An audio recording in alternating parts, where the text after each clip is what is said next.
Hey folks, Nick Talkert here with the Historical Fencing Guild. Before we get into it, I need to thank some people. First and foremost, I got to thank my Patreon members. I could not do what I do without you, especially in recent times. Off in the Woods, Frog G, Ronald, Riehn, Bladed Thesis, Brian K. Morris, Cindy Koepp, Steve Agosto, Don Dulas, Angelina, Vaquera-Linke, Joe and Trilaina, Bachman, Richard Asplund, and Cat Rotham. I cannot believe the kindness of the people who so valiantly give from their hearts so that I can keep the engine of what I do going, or at least try to. We've had some kind of major setbacks of late between the weather and just a stream of fairly monstrous luck kind of hammering hard on me. It's taken a lot, but we are still going, we are still holding together, and we are still serving the community to the best of our abilities. Please forgive me if I seem just a little fragmented. I was late setting this up.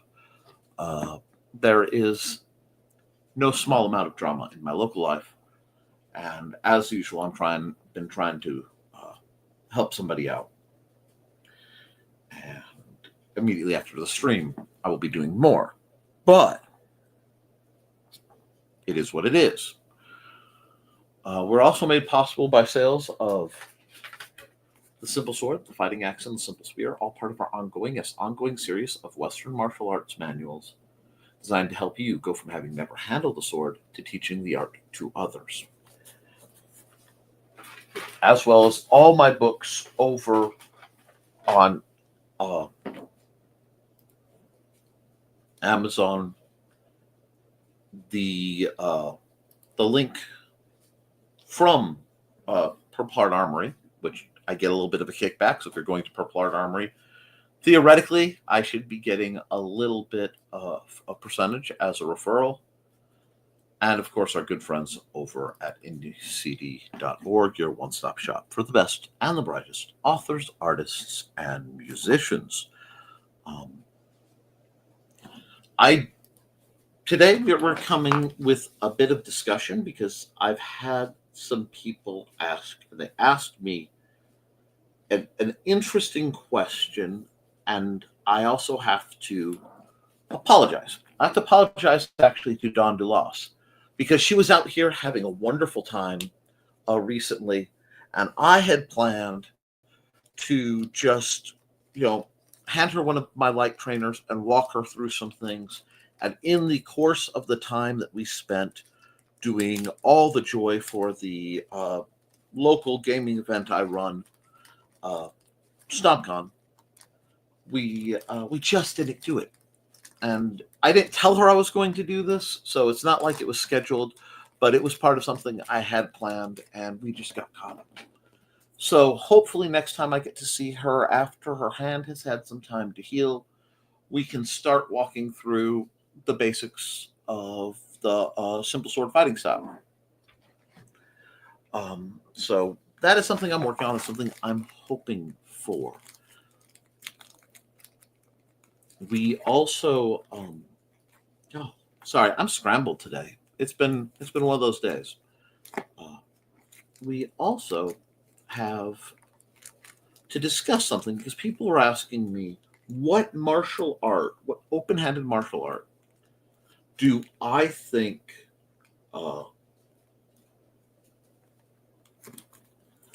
I got comments pinging in. Let me double check. And first comment is Botrix. Okay, Botrix is correctly joined the channel. Hi, Botrix.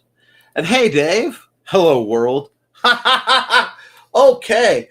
Do we have a new internet starting? I'm sorry. Hello, world. This is a little. It hits my nerdy geek heart.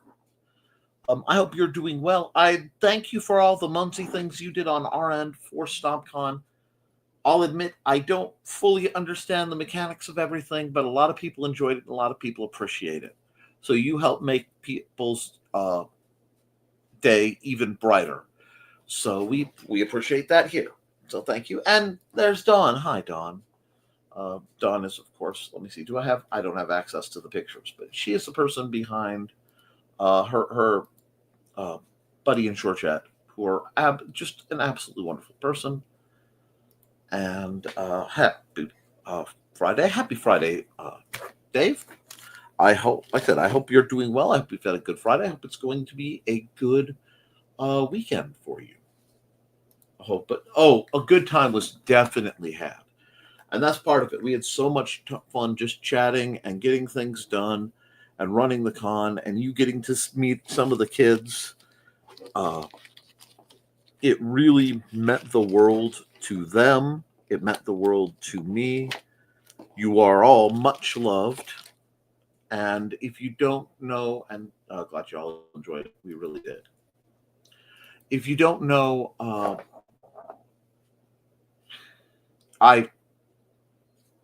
one of my projects in life is I run the RPG program for the teens over at the Benton County Public Library, and it's very cool. But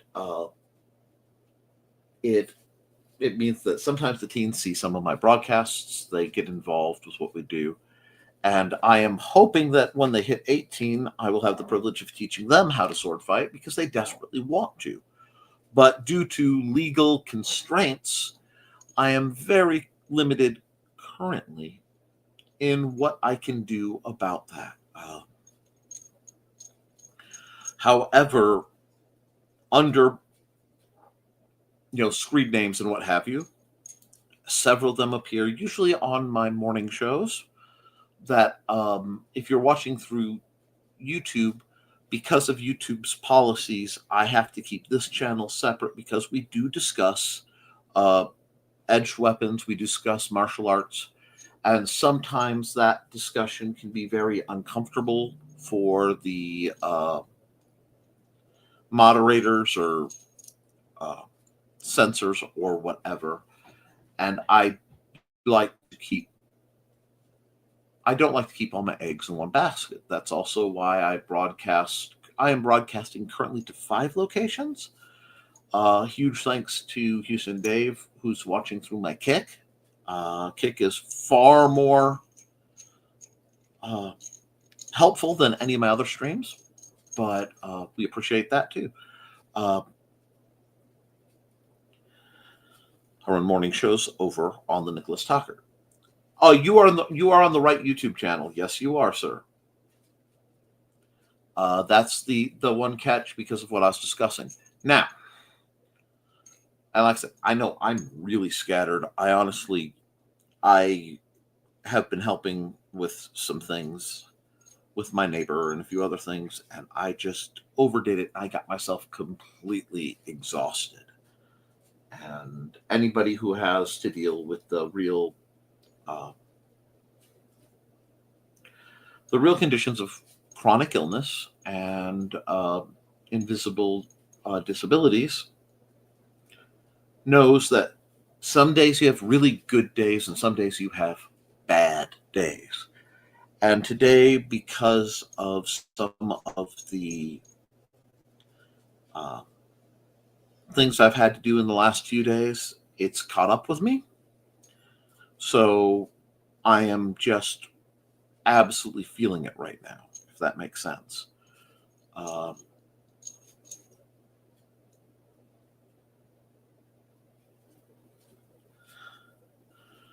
But that doesn't stop what we do. Like I tell you guys, I drill almost every night. And there may be one night or two in a month that I physically can't because I physically can't. But I do my drills and I do my exercises for PT just about every night. And in doing so, I maintain. And it's important. It's important that we maintain what we have and we try to build up. I am still researching new skills to study and new styles to fight. And I find it a real amazing opportunity to do so. But to get back to the question that was handed me, I was asked what open martial arts style will teach you the most about, and yeah, oh, absolutely. I'm going to bring that one. Rest is sometimes the best medicine. And after I'm done running this errand, if all goes well, I will be taking basically the rest of this weekend and just crashing, because I'm going to be back on the con prep grind very quickly. But right now, I'm just what we'd call plum tuckered, you know? But the best thing I have seen for what we do that is not actually studying what we actually do, that isn't assorted weapon styles, I would say comes from boxing. I think if you can understand that boxing is just very short range, very aggressive fencing, one, excuse me, understanding that explains why I have such a preference for two-weapon fighting.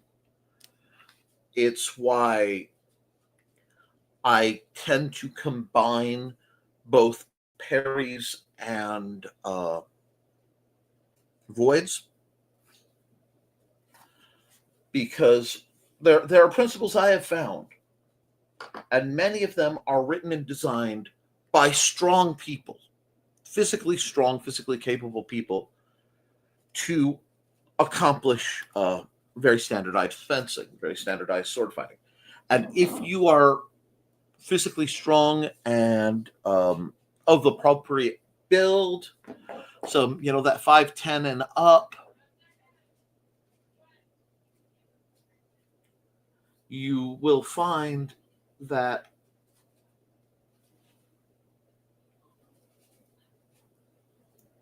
there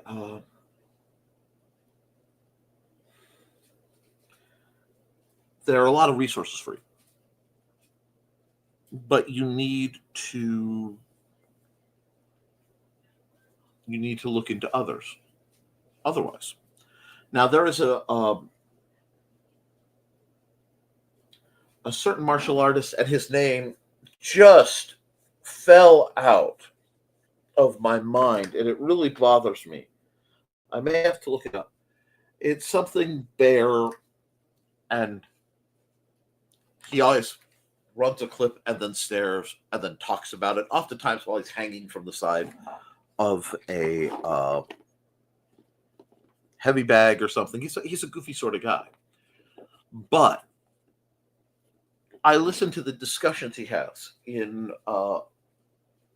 what makes a good punch work, what makes a good footwork work, and so many martial artists I find break in one of two camps. Okay, especially when you're looking sword based, weapons based martial arts. You have the historical recreators. This is your Arma, your Hema. This is especially the core guys who were very read the book, learn from the book, do as they did. And then you have more, they usually have looked at it a bit, but they tend to be more, how do I put it? Tested application mindset. These guys often come from other martial arts backgrounds. They're often more concerned. I'm sorry, this is on backwards, so it's driving me nuts. They're more concerned with the effectiveness and, frankly, having a good time. And this is where you see a lot of the SCA heavy fighters. Now, there are ones who don't do this. There are, especially SCA heavy fighters who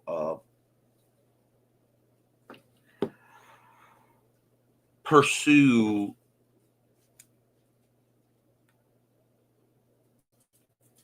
the ability to fight as authentically as possible.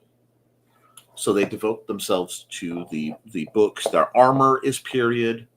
They engage in what's called pas d'armes, where their whole outfit has to be period. Their fighting style is also ranked, not just in how effective is it, but are they within the scope of the style they're supposed to be fighting, which is fascinating.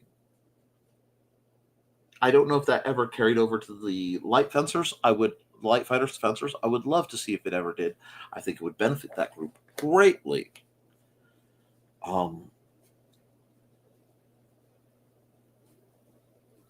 I walk, like I do in most things, right down the middle.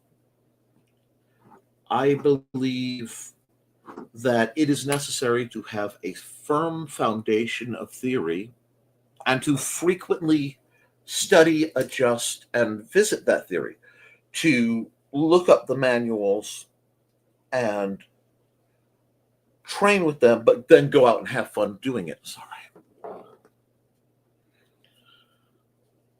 With that being said,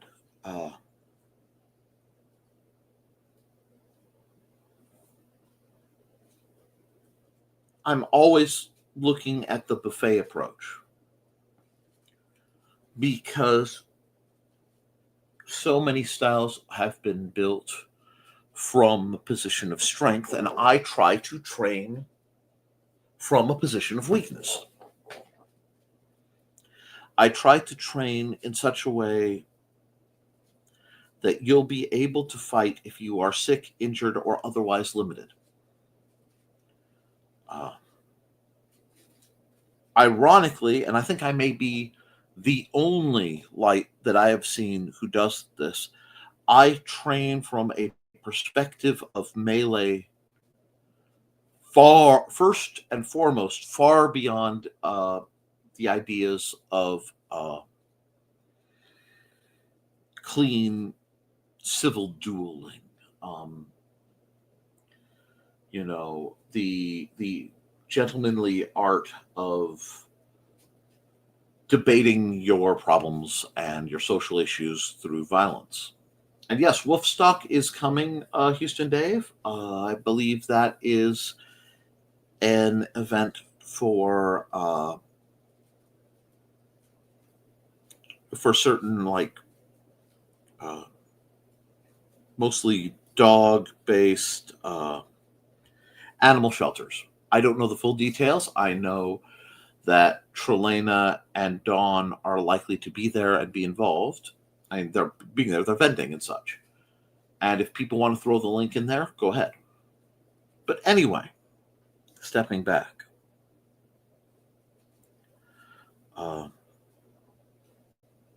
When you look at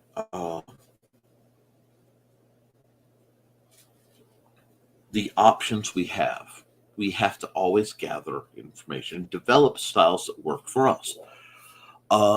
In my time in the SCA, which was about 12 years I was active, I had the extreme privilege of having what I consider a life-changing session with a gentleman who goes by the name of Professor Peter.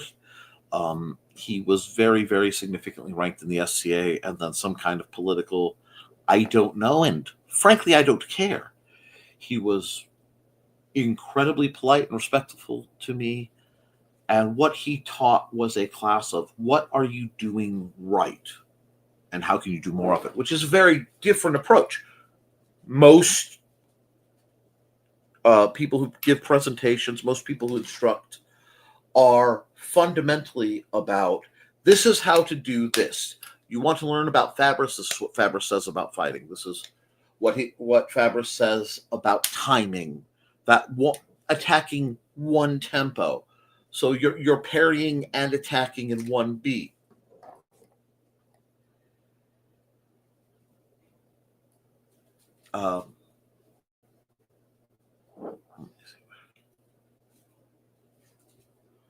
But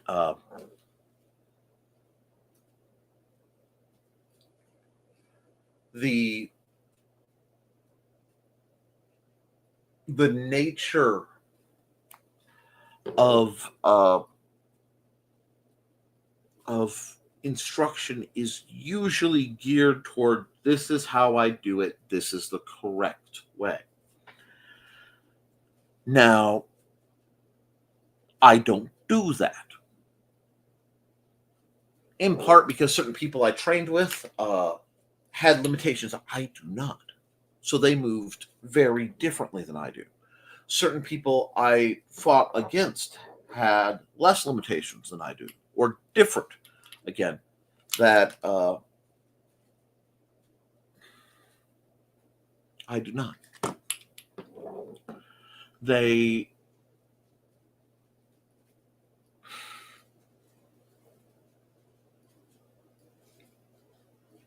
I looked at everybody who has a limitation adapts.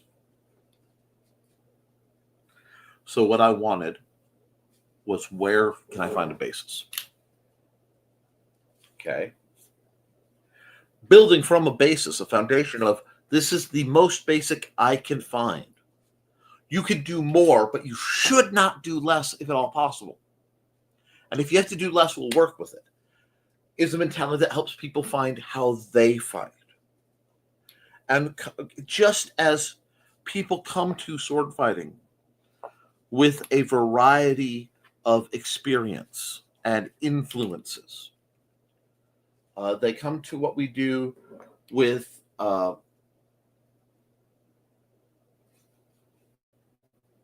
things that have affected how their body moves, how they choose to move, how their attitudes are. Are they aggressive? Are they passive?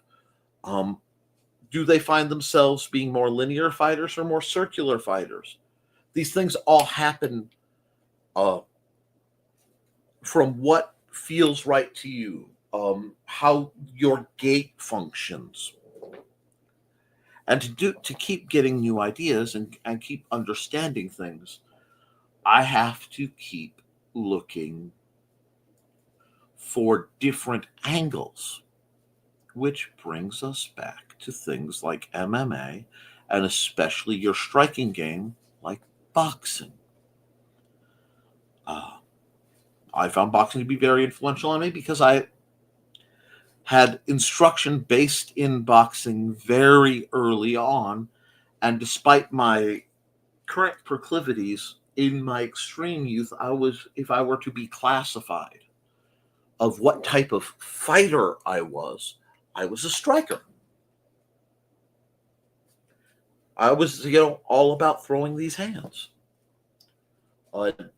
Very rarely did I kick. To this day, very rarely do I kick. And I am of the school that there are only 2 or 3 kicks that someone really needs to know to be able to hold themselves against a normal and untrained and unmartial arts based opponent. And I am very sparse in using them because I need my legs to hold me up.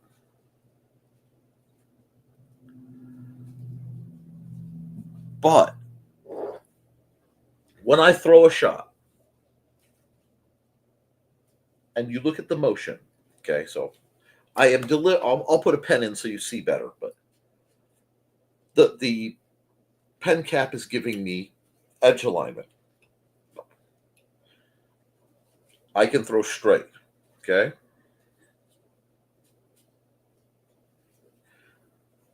That and something like this are basically jabs. Understand that. You'll notice this hand is still, as soon as I do this hand is doing what it can. Now, it should be able to go higher.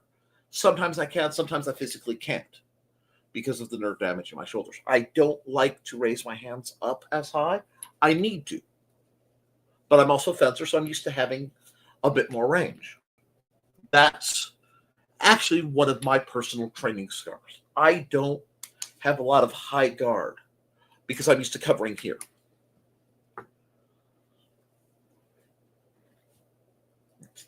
Now, a hook, rising hook. look from the outside. Bam, bam. Where's that coming from? If I have my sword again, and again, I'm just using a pen to prove a point. I can grab here. I'll make it bigger. I'll make the demo bigger. There's my everything stick. There's my everything stick. Yeah, I dropped it one of the other times. I'd rather use this because it grips nicer. Okay.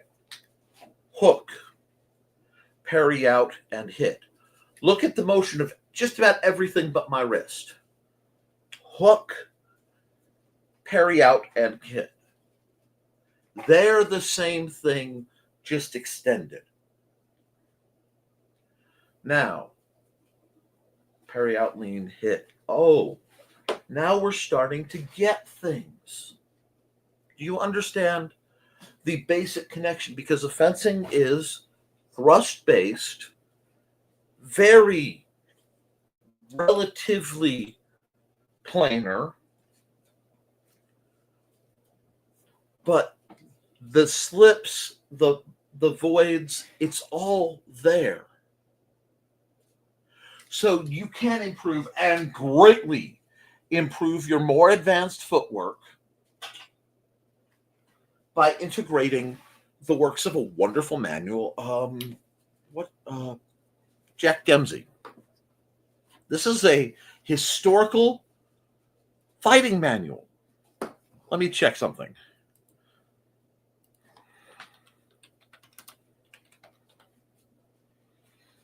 Okay. Jack Dempsey, because I cannot remember the year and I want to do this.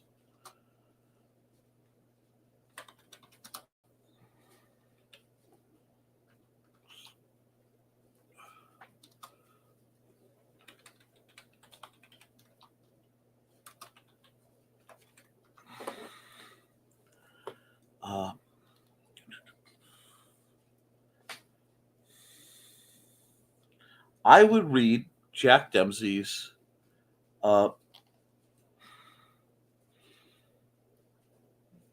they are from the 50s. Here we go. 1942. Okay, we are talking at nearly 100 years now. Okay, 80 years roughly, doing the math. It's still being read and understood because this is where you're starting to get the fight mechanics of how to throw a shot harder. It's like, but Nick, you're always talking calibration. You're always saying we need to be careful not to throw the shot too hard. Yes. Yes. In what I do. But if you take the same or similar, where you pivot on your foot, pull your knee, swivel at the hip, and instead of just throwing a punch, you turn that into a strike or, God help us, a wrap shot, you are going to hit harder because you have a better foundation, a better understanding of the materials. And it's advanced enough that they have the wording. You see, groups like the SCA, groups like HEMA, groups like ARMA, they all limit the study of Western martial arts and the understanding to specific historical periods. And if recreating those periods precisely is your goal,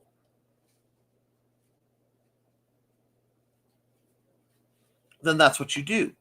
But if your goal is to learn and develop and study what works for you as a swordsman, swordswoman, swords whatever, okay? You need to look at it as the martial arts have evolved and study as much. You do not need to accept everything you intake. Let me say that again. You do not need to accept everything you intake. We come at the study of martial arts, the study of Western martial arts especially, and Eastern, because I know Thesis, wherever he is going to be speaking of the Chinese whatevers.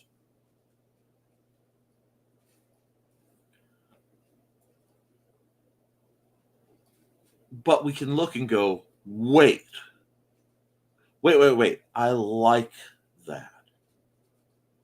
And from there, we begin to extract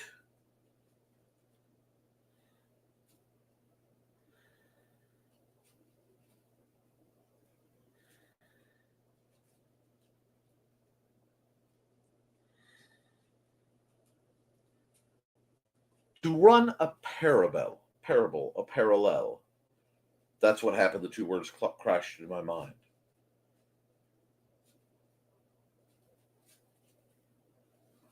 If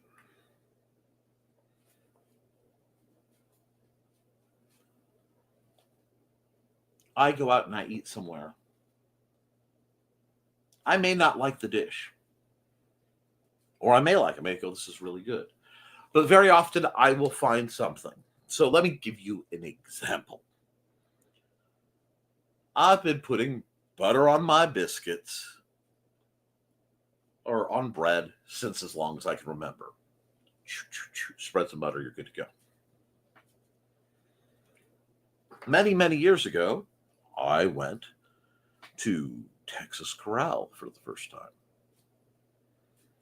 And the food at Texas Corral is quite good. It's not anything earth-shaking, but it's quite good. Especially, but it's all pretty expected, if that makes sense. I did not expect the first time, though, I got that cinnamon sugar butter on their bread. Not that I hadn't had it. I had cinnamon sugar on bread when I was a little kid. But I'd forgotten how good it was.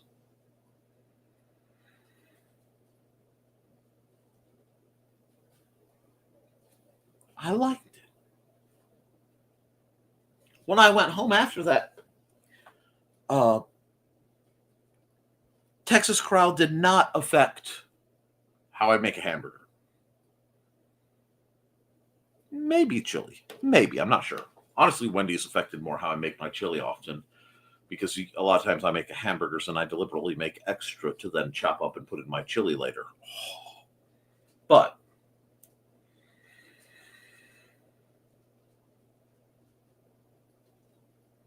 that cinnamon sugar butter stuff, that was just a little pairing, a little something. And that quietly got added to my repertoire. So if I went out somewhere and we're doing a potluck, or we're bringing a big dinner and it's the right kind of dinner with rolls and stuff, not surprised if, I have Mandy mix up some of the cinnamon sugar butter to go with. Maybe some steak rolls. And it's always well received. It's a small thing, a tiny thing. But it's a tiny thing that became added to my repertoire, to my recipe book, to my systems of function, that serve to greatly improve what I do, because these are cumulative.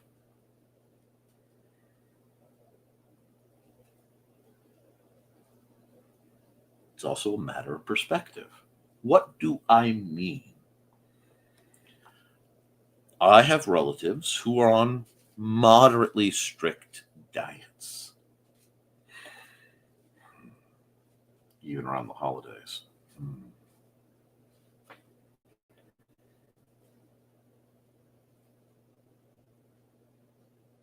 For certain reasons and allergies, they can't have butter. I know. But if we take what we learned with that cinnamon sugar butter, going, that's good, and we take some cinnamon, which has very little caloric content, and some Splenda, and we put it in some margarine and mix that stuff up, it's not as good. Of course it's not. It's not butter. But it is adapted to fit their needs and makes their meal a bit better.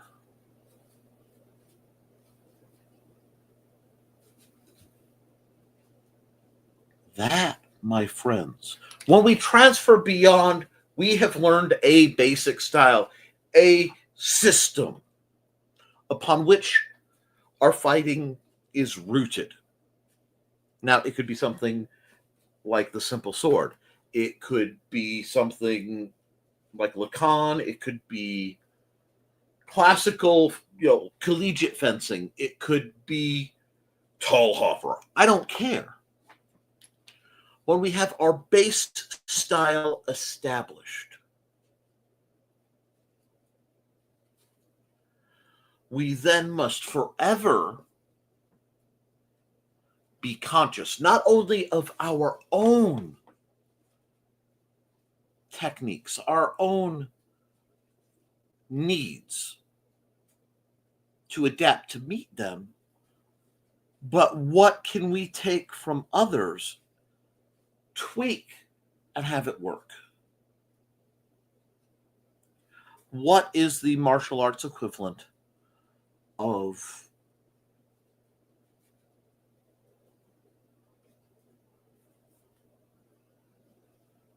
the Western martial arts equivalent of adding that cinnamon and sweetness to some butter? This is not a trick. Okay, that's the thing.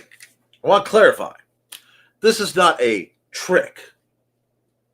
This is what technique will slot in. Because trick shots only work if you can only deploy them once on one opponent and no one sees it. This is very good mentality to have if you are a sword master in a real world where you're sword fighting, and you may at some point later have to fight your opponent. Fight your opponent. We should fight your opponent, but fight a student. Because you could teach a student everything they know, but not necessarily everything you know. And having a few dirty tricks in your back pocket in that mindset, in that time frame, made sense. Such things have little place in a modern instruction, and certainly modern personal development. And if you take tricks or little extra techniques, only do you do so after the foundation is built. I know so many people who go to build the castle of their martial art, whatever it is, and all they're worried about is how to make that gate pretty.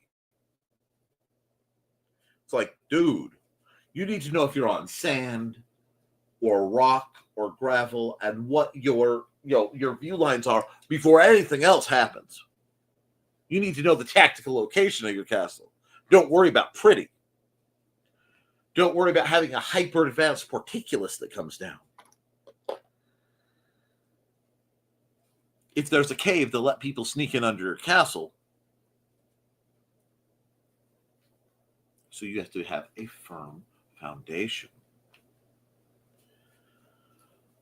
Then you research and you test. And this is something I will say to any martial artist. I will respect your dedication to a form. I will respect your dedication to inter-system controlled sparring. But if you do not stress test it, and you do not stress test it against other styles, you are making yourself incredibly vulnerable to bullshito, to techniques that require compliance and being trained to reflexively comply to a style without having an actual physical requirement to do so.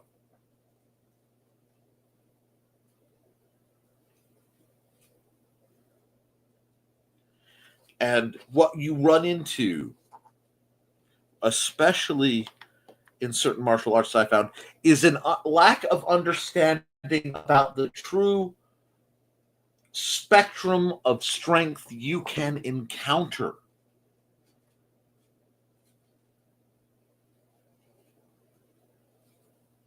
And the spectrum of scale of your opponent, both their size, their reach, their strength, and their number.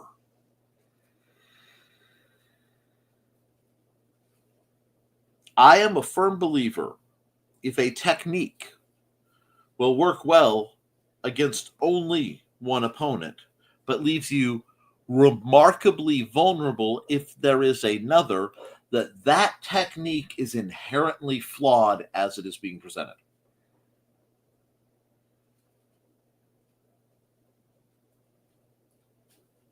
This is why we must always look, when we look at martial arts that come from different backgrounds, to understand the viability of the martial art for what we are doing, and with clear eyes and a clear head, will it apply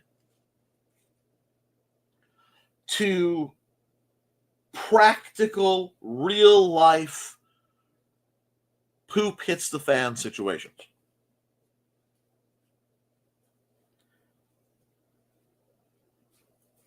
And there is a response that's like, so Nick, what you're saying is we should only train in combatives. No. You should not only train in combatives, because not all situations are warfare. Self-defense training is where I think should be the start. Always.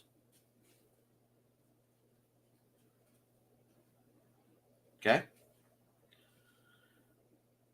It might not win you tournaments, but it'll keep you alive, and preferably out of jail.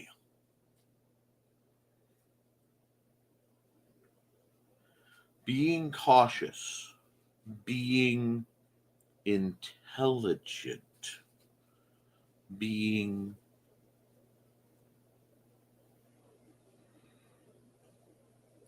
observant doesn't just apply while studying the art, and it doesn't just apply to survival. It applies to everything in between. So you have to train for your game.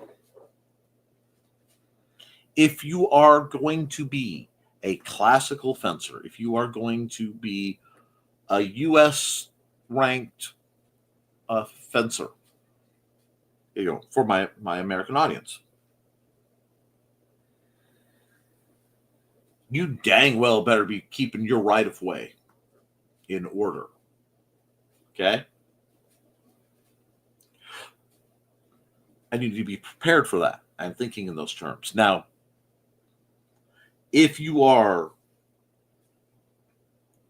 an SCA fencer, I saw a lot of shady stuff, and my former instructor was very fond of it. And one thing I saw that sickened me to my core was the tendency, at least for him and a few and some others, for sacrificial actions. And I don't mean sacrificing yourself for others. That's a whole different ballpark. I mean, I am going to hold out my hand knowing they're going to stab my hand, but as they stab my hand, they're open to get plastered. That's stupid. It is reckless and dangerous, because that means if you are engaging with somebody and they pull a real knife on you, your reflexive memory will be put that hand out and gut them with something else. And maybe you do. Maybe it wins, but you still have a gaping hole in your hand. That is flawed. Now, understanding that if they've got your hand, there is a moment of opportunity that if you can endure the shock and the pain and the timing, you can activate, sure. But you don't train something like that.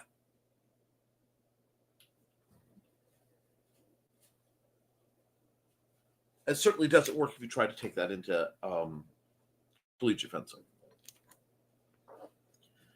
Another one that I see all the time, that would be people who have a LARP background who lead with their heads, because in their system, headshots don't count and aren't supposed to be thrown. Now, they still get smacked in the head sometimes, but it doesn't count to gain certain advantages. That's dangerous. It is my policy, and I have been laughed about it. Laughed at for it. If I am doing any martial art, especially weapon-based martial art, you're getting into the fun stuff with Krav, some of the fun Filipino stuff. Anytime somebody puts a sword trainer in my hand,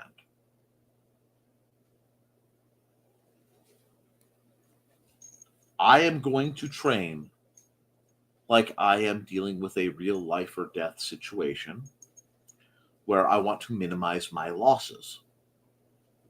People make fun of me. They tell me I am too defensive, too careful, not aggressive enough.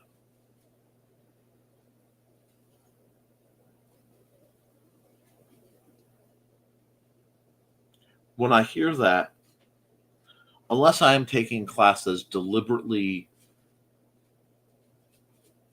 geared towards final solution style self-defense or literal hand-to-hand offense,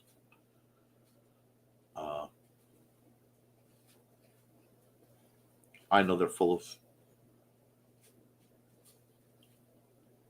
donkey droppings.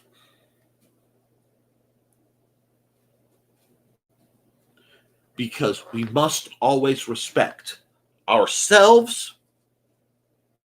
And by respecting ourselves, we respect the understanding of our capabilities and our limitations. And we have been honest, neither falsely building ourselves up nor falsely suppressing ourselves. Honest in our analysis of our capabilities.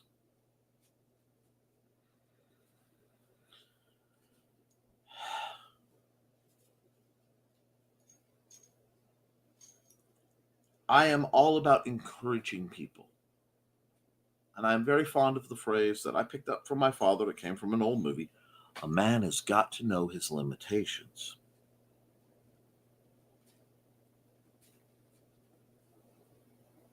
You do.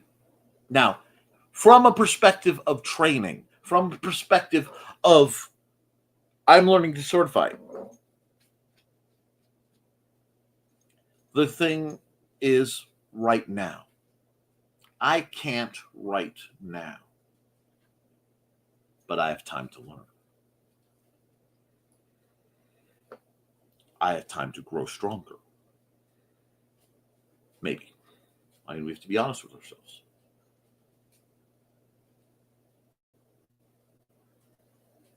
Now, opposite that, in an actual conflict, you don't have time for anything but staying alive.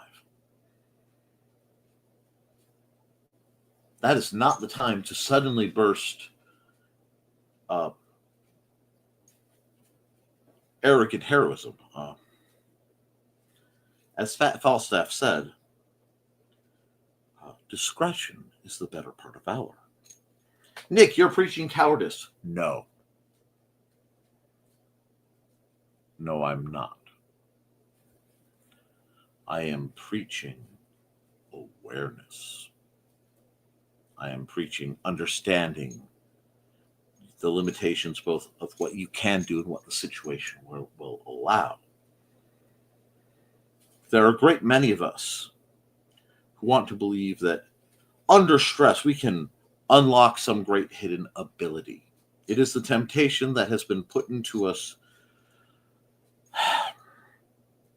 probably since little kids heard stories of Knights of Arthur, heck, stories of Hercules, however you want to say his name.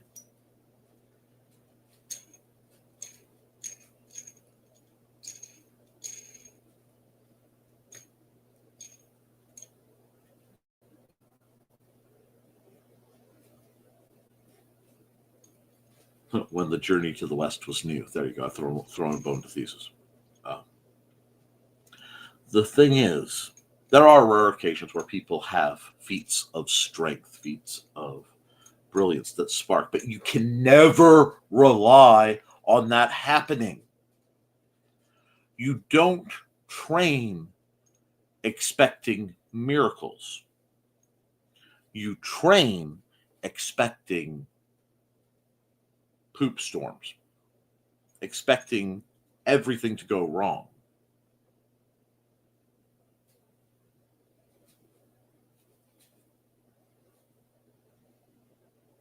So you look for resources that will help. Because many times it isn't about the concept. It's about the presentation.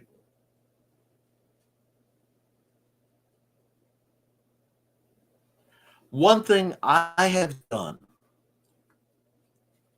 and why I love having accomplished students around, especially someone like Trilaina,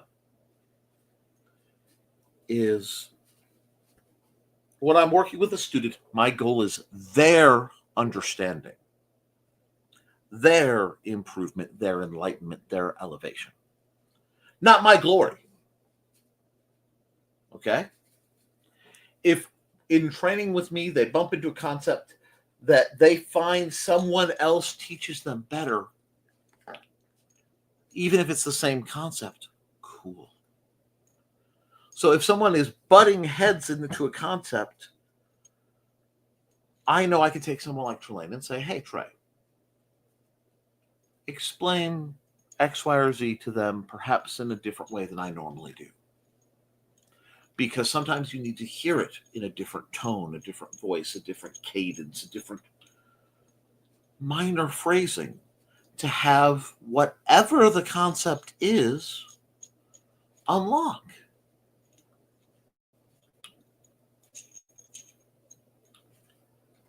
To have that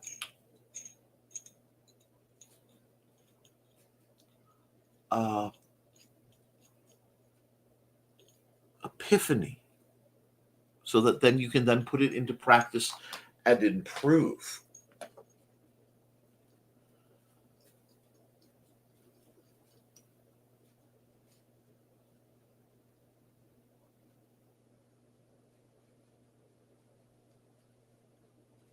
Do you get what I'm saying?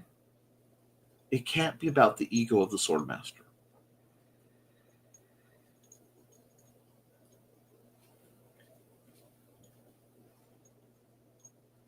Confidence is a virtue. Okay? I like all virtues, it's excess or absence are vices, are flaws. If you are overconfident, you can be foolhardy, cocky. If you are underconfident, if you lack confidence, you can be cowardly. You can be excessively meek. Both of these will not get you what you want, and you have to understand that. Nick, you're throwing in Platonic philosophy or Socratic philosophy? Meh. Yeah, I take from sources.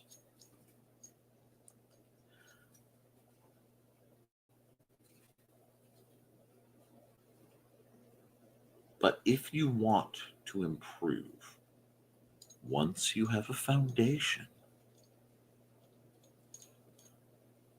the best thing you can do is develop critical thinking and discernment, and then, note the order, develop critical thinking and discernment, and then carefully go out and seek exposure to new ideas in related fields. Uh,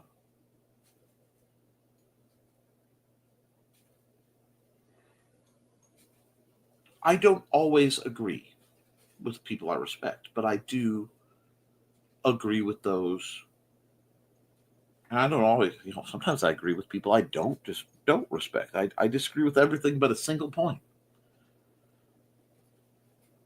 That's part of discernment. You have to pull your ego out of it. You have to pull your desire out of it. You have to be looking for the uncomfortable facts.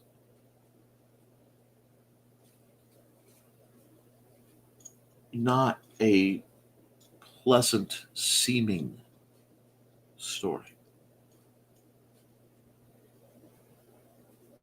It's the only way you'll get better. And again, this doesn't just apply to this skill. This applies to art, to calligraphy, to when I say art, I'm thinking traditional art, drawing, painting, again, calligraphy, pyrography, speech impediment, singing, speaking, orating. There's always resources out there where you can learn and you can improve. But you have to be able to look at it and go, is this quality or is this garbage? And from there, decide what you're going to do with it. I'm not saying go out and talk to every swordmaster, every martial artist you can, and learn their style completely. You shouldn't have to.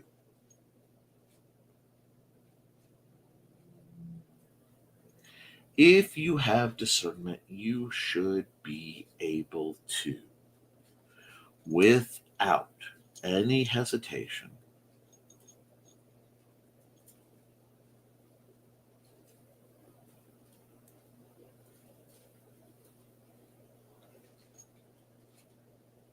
look and go, he did something. I don't know how he did it, but I want to.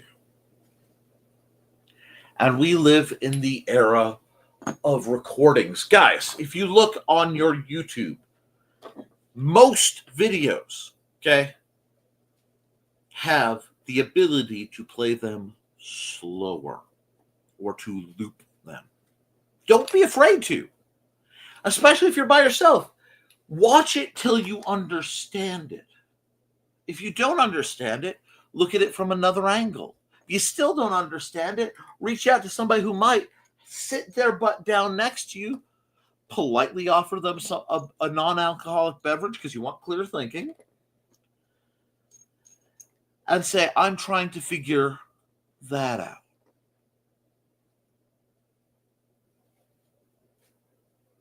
And if they are knowledgeable on the subject, they might be able to help you out with it. If they're not, they might see something you don't.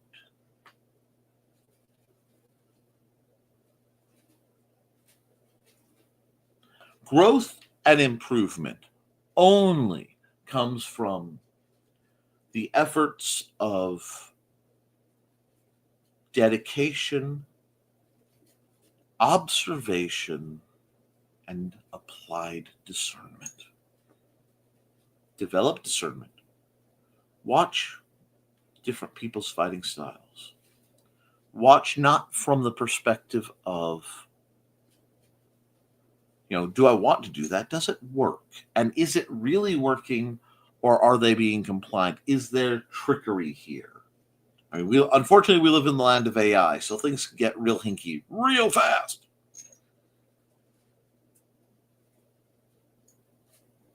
But that doesn't mean that you can't slow things down and learn a great deal. Go watch my old fight videos. They're buried down there. They're there for your view. Heck, if you get a chance, go before it got broken. You can look at the fight videos I did with the POV cam stuck to my head. I'd like to get back doing that more. I think it's useful. I have a chest rig. I'm just trying to figure out how to protect my phone so it isn't destroyed. Or the camera that would mount there so it isn't destroyed.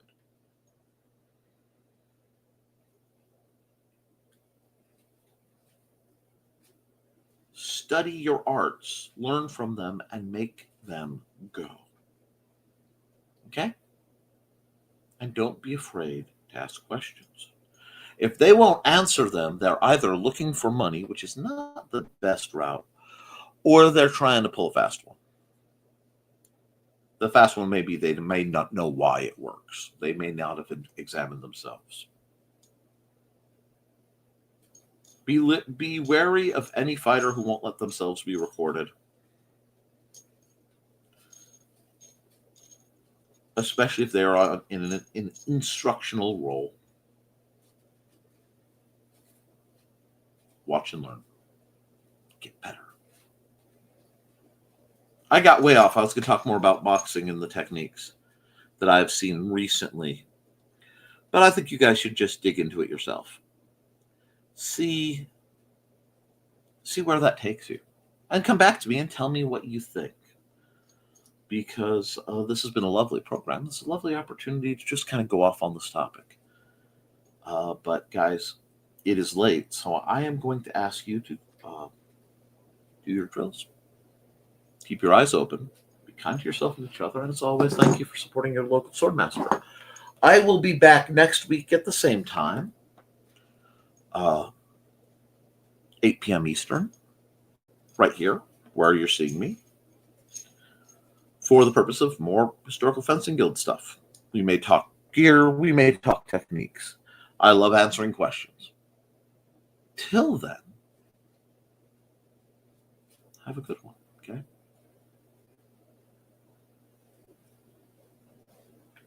On my other show, I said, I think I should say it here too. I love you and you should too. Seems counter to a show about Western martial arts, but I really don't care. We need more love in the world right now.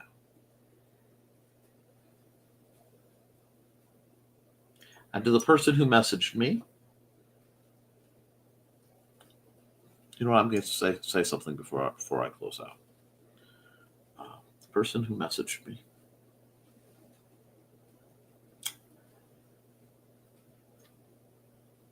it is okay to be scared. If you aren't a little scared in what we do, you're not paying attention. You're being foolhardy. If you aren't a little scared in perhaps watching current events, you're not paying attention. But what you do, what you should do is try to be as honorable as possible. And to paraphrase Walter Lippmann, because I'm sure I'm going to bungle it slightly, and no disrespect on him at all. A man has honor when he holds to a set of ideals, even though it is uncomfortable, unprofitable, or dangerous to do so.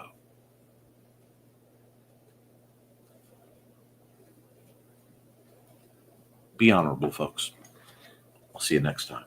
Toodles.